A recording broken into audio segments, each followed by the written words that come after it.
ഈശോ മിശിഹായ്ക്ക് സ്തുതിയായിരിക്കട്ടെ. പ്രിയ സഹോദരങ്ങളെ, കുറച്ചു നാളുകൾക്ക് മുമ്പ് ജെൻസൺ ലാസലറ്റ് അച്ഛൻ്റെ ഒരു കുറിപ്പ് വായിക്കാനിടയായി. അതിൽ അച്ഛൻ ഒരു സംഭവം വിവരിക്കുന്നുണ്ട്. എനിക്കതേറെ ഹൃദയസ്പർശിയായി തോന്നി. നമ്മിൽ പലരും ഇത്തരം അനുഭവങ്ങളിലൂടെയൊക്കെ കടന്നു പോകുമ്പോൾ ചില വചനങ്ങൾ വിശ്വസിച്ചങ്ങ് ഏറ്റെടുത്താൽ ദൈവം ആ പ്രശ്നത്തിന്മേൽ അത്ഭുതകരമായി ഇടപെടുക തന്നെ ചെയ്യുമെന്ന് എനിക്ക് വീണ്ടും മനസ്സിലാക്കി തന്ന ഒരു കൊച്ചു സംഭവമായിരുന്നു അത്. സംഭവം ഇങ്ങനെയാണ്. ഒരിക്കൽ ഒരു ഭാര്യയും ഭർത്താവും അച്ഛനെ ഫോണിൽ വിളിച്ചു. അവരുടെ 4ാമത്തെ കുഞ്ഞിൻ്റെ ഡെലിവറി ഡേറ്റ് അടുത്തതോടെ ആ ദമ്പതികൾക്ക് ടെൻഷനേറി. ആശുപത്രി ചിലവിനുള്ള പണമില്ല.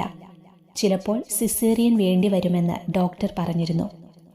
വിഷമങ്ങൾ പറഞ്ഞ് ഫോൺ വിളിച്ചപ്പോൾ അച്ഛൻ ഇങ്ങനെ മറുപടി നൽകി: നിങ്ങളുടെ 4ാമത്തെ കുഞ്ഞിനെ ദൈവം നൽകിയതാണെങ്കിൽ ആ കുഞ്ഞിൻ്റെ ആശുപത്രി ചിലവിനുള്ള പണം ദൈവം ക്രമീകരിക്കും.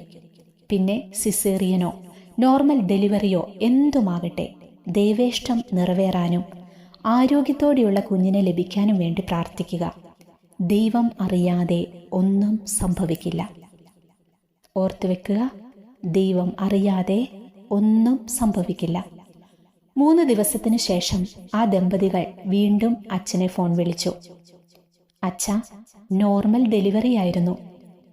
ആരോഗ്യമുള്ള കുഞ്ഞിനെ ദൈവം നൽകി. അച്ഛൻ പറഞ്ഞതുപോലെ ഞങ്ങളുടെ സാമ്പത്തിക ആവശ്യങ്ങളും ക്രമീകരിക്കപ്പെട്ടു. ആശുപത്രിയിൽ അഡ്മിറ്റ് ആകുന്നതിന് മുമ്പ് ഒരു സ്ത്രീ വന്ന് 10,000 രൂപ ഏൽപ്പിച്ചു. കുറേ അധികം വീട്ടു സാധനങ്ങളും അവർ വാങ്ങിത്തന്നു. ഞങ്ങളെ സഹായിക്കണമെന്ന് അവരെ ദൈവം തോന്നിപ്പിച്ചത്രേ. നമ്മൾ ആഗ്രഹിച്ചു പ്രാർത്ഥിച്ചാൽ എത്ര വലിയ പ്രതിസന്ധിയിലും ദൈവം ഇടപെടുമെന്ന് ഞങ്ങൾക്ക് ഉറപ്പായി. പ്രതിസന്ധികൾക്ക് പിറകെ അത്ഭുതങ്ങൾ അയക്കുന്നവനാണ് നമ്മുടെ ദൈവം. അതിരാവിലെ കല്ലറയിലേക്ക് ഓടിയ സ്ത്രീകളെക്കുറിച്ച് നമ്മൾ സുവിശേഷത്തിൽ വായിച്ചിട്ടില്ലേ?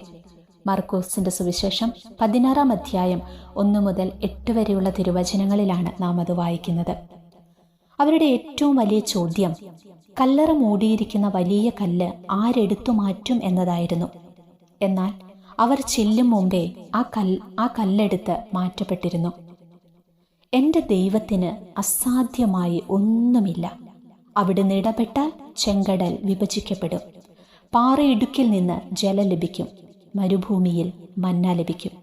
ഇതാവട്ടെ നാം ഈ ജീവിതയാത്രയിൽ ആവർത്തിച്ച് ചൊല്ലേണ്ട വചനവും ആവർത്തിച്ച് ചൊല്ലേണ്ട സുഹൃത ജപവും. ലൂക്കായുടെ സുവിശേഷം 1-ാം അധ്യായം 37-ാം തിരുവചനം: ദൈവത്തിന് ഒന്നും അസാധ്യമല്ല. ദൈവത്തിന് ഒന്നും അസാധ്യമല്ല.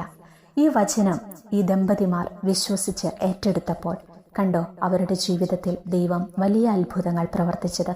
ആ പ്രതിസന്ധിയിൽ നിന്ന് അവർ എത്ര എളുപ്പത്തിലാണ് ആ പ്രതിസന്ധി അവർ തരണം ചെയ്തതെന്ന്. പ്രിയ സഹോദരങ്ങളെ, ഈ രാത്രിയിൽ നിങ്ങൾ ഉറങ്ങുമ്പോൾ പലതരത്തിലുള്ള അസ്വസ്ഥതകൾ നിങ്ങളെ വേദനിപ്പിക്കുന്നുണ്ടാവാം. പലതും ഓർത്ത് നിങ്ങളുടെ മനസ്സ് ഇന്നേറെ അസ്വസ്ഥമായിരിക്കാം. നിങ്ങൾ ഒട്ടും വിഷമിക്കേണ്ടതില്ല.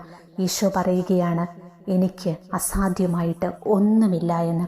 ഈ വചനം നിങ്ങൾ വിശ്വസിച്ചൊന്ന് ഏറ്റെടുത്ത് ഈ രാത്രി, സിമ്പിളല്ലേ, ഒരൊറ്റ വാക്കല്ലേ ഉള്ളൂ ഈ വചനം. നിങ്ങൾ ഈ വചനം പറഞ്ഞൊന്ന് പ്രാർത്ഥിച്ച് ഉരുവിട്ട് പ്രാർത്ഥിച്ച് കിടന്നുറങ്ങിക്കുക. നാളത്തെ പ്രഭാതത്തിൽ നിങ്ങളുടെ ജീവിതത്തിൽ വലിയൊരു അത്ഭുതം ദൈവം പ്രവർത്തിക്കട്ടെ. നിങ്ങളെ അസ്വസ്ഥപ്പെടുത്തുന്ന ആ പ്രശ്നം എന്താണോ, ആ പ്രശ്നത്തിന്മേൽ ഈ വചനം അയച്ചൊന്ന് പ്രാർത്ഥിച്ചേ.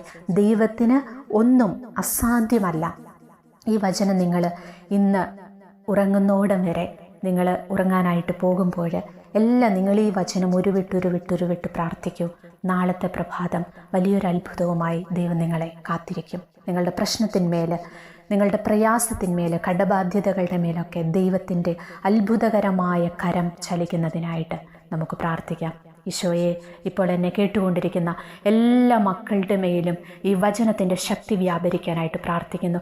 ഈ വചനം ആ മക്കളിലെല്ലാം വലിയ അത്ഭുതം പ്രവർത്തിക്കട്ടെ. ഈ വചനത്തിൻ്റെ ശക്തിയാൽ ഇവരുടെ ബുദ്ധിമുട്ടുകളുടെ മേൽ കർത്താവേ നിൻ്റെ കരം പ്രവർത്തിക്കട്ടെ എന്ന് പ്രാർത്ഥിക്കുന്നു. ഈ വചനത്തിൻ്റെ ശക്തി ഇവരിലെല്ലാം നാളത്തെ പ്രഭാതത്തിൽ പ്രകടമാകട്ടെ എന്ന് പ്രാർത്ഥിക്കുന്നു.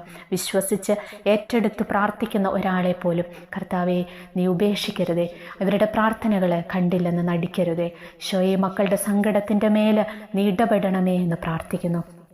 ലൂക്കായുടെ സുവിശേഷം 1:37. ദൈവത്തിന് ഒന്നും അസാധ്യമല്ല.